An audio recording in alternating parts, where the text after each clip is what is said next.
প্রতিনিয়ত একঘেয়েমি ইফতারি না করে একটু অন্যরকম ইফতার করলাম আজকে।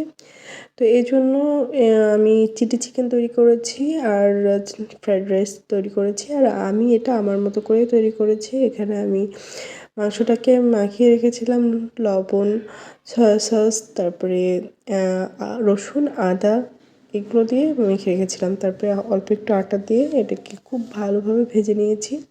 আমি অবশ্য ময়দা ব্যবহার করেছি।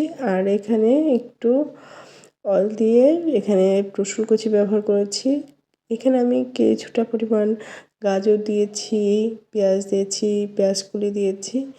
আর হলো পরিমাণ মতো আপনার দিয়েছি হলো মরিচ। এখানে দিয়ে মাংসটাকে দিয়ে দিয়েছি। দিয়ে খুব ভালোভাবে সব কিছু মিশিয়ে নিচ্ছি। এখানে যে সসটা ব্যবহার করছি সেটা হচ্ছে চিলি সস 2 টেবিল চামচ, টমেটো সস 2 টেবিল চামচ, সয়া সস 2 টেবিল চামচ। আর একটু চিনি ব্যবহার করেছি এখানে। চিনিটা হলো আপনার 1 টেবিল চামচ মতো ব্যবহার করেছি। এখানে সমস্ত কিছু খুব ভালোভাবে মিশিয়ে নিচ্ছি। এখন পরিমাণ মতো একটু পানি দিয়েছি হালকা। আর দিয়েছি একটু কর্নফ্লাওয়ার গুলিয়ে। কর্নফ্লাওয়ারটা দিলে আপনার গ্রেভিটা খুব সুন্দর ঘন আসে।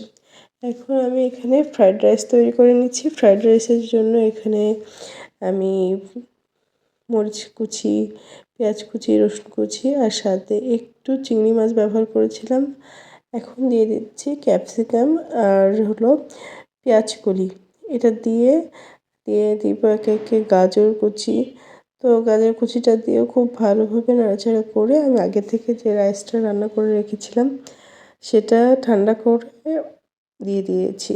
তো এখন সমস্ত কিছু খুব ভালোভাবে মিশিয়ে নিতে হবে। উপর থেকে ডিমটা আমি খুব ভালোভাবে ভেজে টুকরো করে দিয়ে দিয়েছি। এখন খুব ভালোভাবে মিশিয়ে নিয়েছি। এখানে সয়া সস ব্যবহার করেছি 2 টেবিল চামচ।